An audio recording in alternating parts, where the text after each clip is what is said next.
పాపం BRS party కోరుకున్న విధమైన తీర్పు రాలేదు సుప్రీంకోర్టు నుంచి. బీఆర్ఎస్ పార్టీ ఆకాంక్షించినట్టుగా సుప్రీంకోర్టు తీర్పు వెలువరించలేదు.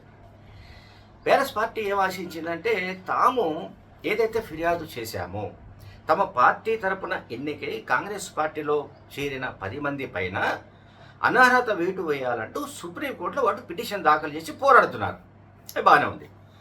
ఈ పోరాటంలో ఏంటంటే, తమకు న్యాయం జరుగుతుందని, వాళ్ళందరిపైన అనర్హత వేటు సుప్రీంకోర్టు వేసేస్తుందని కూడా అనుకున్నారు. కానీ బీఆర్ఎస్ పార్టీకి తెలియంది కాదు, స్పీకర్ అనే వ్యక్తి, అంటే స్పీకర్ స్థానంలో ఉన్న వ్యక్తికి ఉన్న విచక్షణాధికారులు కానీ, ఆయనకున్న ఇతర రాజ్యాంగపరమైన అధికారాలు కానీ, వీటి గురించి బీఆర్ఎస్ పార్టీకి అవగాహన లేదని మనం అనుకోవడానికి లేదు. వాళ్ళంత అమాయకులు కాదు, లేదంటే వాళ్ళు అంత నిరక్షరాస్యులు కాదు బీఆర్ఎస్ పార్టీ వాళ్ళు. కానీ వాళ్ళకి ఏంటంటే పొలిటికల్ అడ్వాంటేజ్ కావాలి. ఎందుకంటే వాళ్ళు ఇతర పార్టీల నుంచి చేర్చుకుంటే అది రాజ్యాంగబద్ధమైనది, చట్టబద్ధమైనది, లేకుంటే అది ఏమంటాం, పార్టీలను విలీనం చేసుకున్నాము కనుక అది రాజ్యాంగపరంగా చెల్లింది. బట్ కాంగ్రెస్ పార్టీ ఏంటంటే అటువంటి రాజ్యాంగపరమైన పద్ధతులు పాటించకుండా తమ పార్టీ తరఫున గెలిచిన 39 మందిలో 10 మందిని చేర్చుకోవడం పట్ల వాళ్ళు ఇంకా ఎవరు బీఆర్ఎస్ పార్టీ హైకోర్టుకు వెళ్ళింది. ఆ తర్వాత హైకోర్టులో వాళ్ళకు ఊరట లభించకపోతే సుప్రీంకోర్టు దాకా కూడా వెళ్ళింది. సుప్రీంకోర్టు చివరాఖరికి చీఫ్ జస్టిస్తో కూడిన ధర్మాసనం ఏం చెప్పిందంటే, 3 నెలల లోపు అంటే అక్టోబర్ చివరికల్లా ఒక నిర్ణయం తీసుకోవాలి అని రాష్ట్ర శాసనసభ స్పీకర్ గడ్డం ప్రసాద్కు సూచించింది. 3 నెలల లోపు ఎటువంటి నిర్ణయం తీసుకోవాలని సూచించింది. ఇక్కడ మనం గమనించాలి, నిర్ణయానికి అండ్ ఈ నిర్ణయం ఈ రకంగా తీసుకోవాలని సుప్రీంకోర్టు ఆదేశించజాలదు. ఆదేశించడానికి సంబంధించిన అధికారాలు రాజ్యాంగం ప్రకారం సుప్రీంకోర్టు కానీ మరో కోర్టు కానీ సంక్రమించలేదు. ఎందుకు సంక్రమించలేదంటే, స్పీకర్ అంటే చట్టసభలకు సంబంధించిన స్పీకర్, అసెంబ్లీ స్పీకర్ కావచ్చు, పార్లమెంట్ స్పీకర్ కావచ్చు, వీళ్లకు ఆ రకమైన వెసులుబాటు ఉంది. సో అసెంబ్లీ వ్యవహారాలకు సంబంధించి, అసెంబ్లీ దానికి సంబంధించి పరిధికి సంబంధించి మొత్తంగా ఎమ్మెల్యేల అనర్హత లేకపోతే ఇతర అంశాలు వీటన్నిటికి సంబంధించి అసెంబ్లీకి సంబంధించినంత వరకు సుప్రీం అంటే అసెంబ్లీ స్పీకర్, పార్లమెంటుకు సంబంధించి పార్లమెంటు స్పీకర్. ఇది బీఆర్ఎస్ పార్టీకి తెలుసు మళ్ళీ. కానీ కాంగ్రెస్ పార్టీ వాళ్ళు చట్ట వ్యతిరేకంగా లేకుంటే రాజ్యాంగాన్ని తుంగలో తొక్కి చేర్చుకున్నారు అనే కాన్సెప్ట్తో అర్జెంటుగా వాళ్ళపైన అనర్హత వేటు వేసేయాలి, ఉప ఎన్నికలు రావాలి, ఉప ఎన్నికల్లో 10కి 10 మంది గెలవాలి అని వాళ్ళు బాగా ఉబలాట పడుతూ వచ్చారు. తీరా సుప్రీంకోర్టు ఏం చెప్పిందంటే, 3 నెలల లోపు మీరు త్వరితగతిన నిర్ణయం తీసుకోండి అది ఈ అంశం పైన, ఇది అనర్హత పిటిషన్స్కి సంబంధించిన ఇష్యూ పైన నిర్ణయం తీసుకోండి అని సుప్రీంకోర్టు చెప్పింది. అయితే ఏ నిర్ణయం తీసుకోవాలనేది స్పీకర్ ఇష్టం. ఇక్కడ మళ్ళీ స్పీకర్ దగ్గర రావాలి. స్పీకర్ గడ్డం ప్రసాద్ కావచ్చు, మరొకరు కావచ్చు, స్పీకర్గా ఉన్న వ్యక్తి, నాయకుడు ఏ నిర్ణయమైనా తీసుకోవచ్చు, ఏదైనా కావచ్చు. ఈ పార్టీ నుంచి గెలిచి ఈ పార్టీలోకి వచ్చారు కనుక అది సక్రమం అని అనొచ్చు, లేకుంటే మరొక రకమైన నిర్ణయం తీసుకోవచ్చు. ఆయన ఏం నిర్ణయం తీసుకుంటాడో మనకు తెలియదు, మనం గెస్ చేయడం కూడా సరైనది కాదు. ఎందుకంటే అసెంబ్లీ స్పీకర్ కూడా ఒక జడ్జి స్థాయిలో ఉంటాడు కనుక, ఆయన అసెంబ్లీకి మొత్తంగా సుప్రీం కనుక ఆయన ఏ తీర్పునైనా ఇవ్వచ్చు. ఆ తీర్పును మళ్ళీ కోర్టు ధిక్కరణ కిందకు వస్తుందని కూడా అనుకోవడానికి లేదు.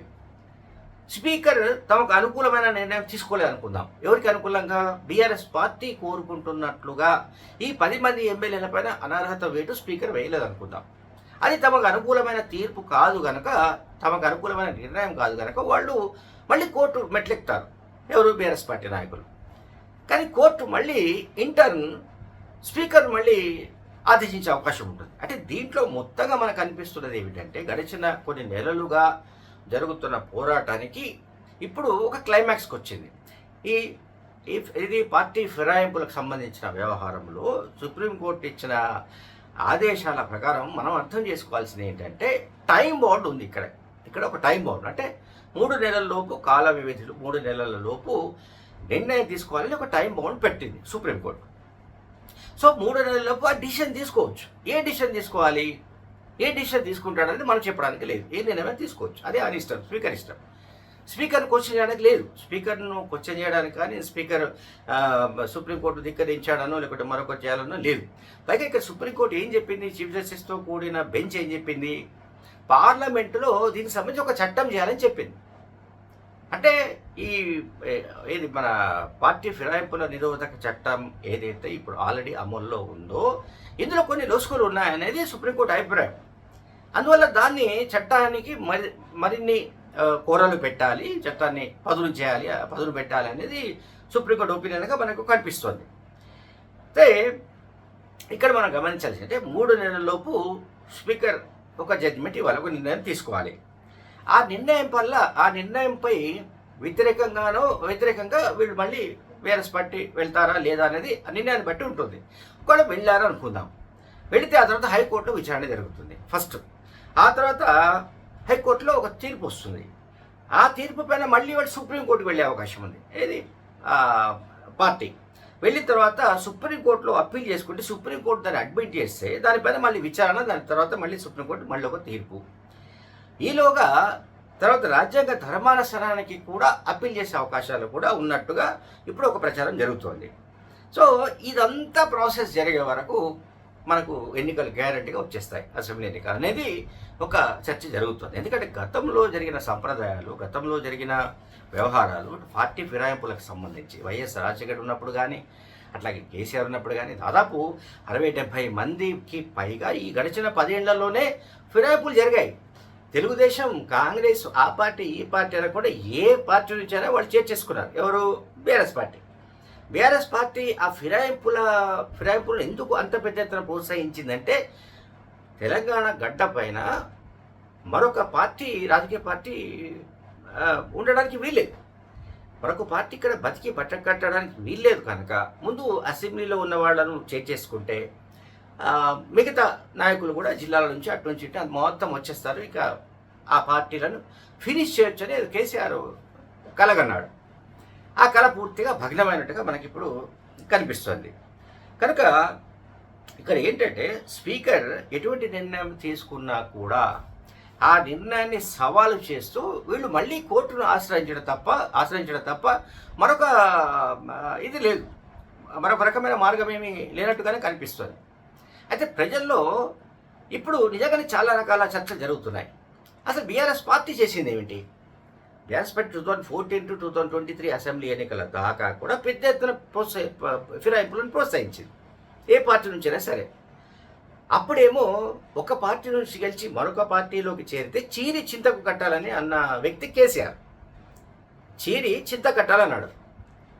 ఇప్పుడు అదే అంటే కాంగ్రెస్ నుండి చేరితే అట్లా, వేరే పార్టీ నుంచి చేరితే అట్లా చీరి చింత కట్టాలి. అదే బీఆర్ఎస్ పార్టీ నుంచి చేరారనుకుందాం, వాళ్ళపైన అనర్హత వేటు వేయాలి, అర్జెంటుగా ఉప ఎన్నికలు రావాలి, అర్జెంటుగా మనం గెలవాలి అండ్ ప్రజల్లో మనకు బలం ఉందని చూపాలి, మనం నెక్స్ట్ అధికారంలోకి రావాలి. ఇదే స్కీమ్ ఎవరిది? ఈ బీఆర్ఎస్ స్కీమ్ అంతా కూడా మనకు అట్లనే కనిపిస్తుంది. ఇంకో రకంగా మనకేం కనిపించట్లేదు.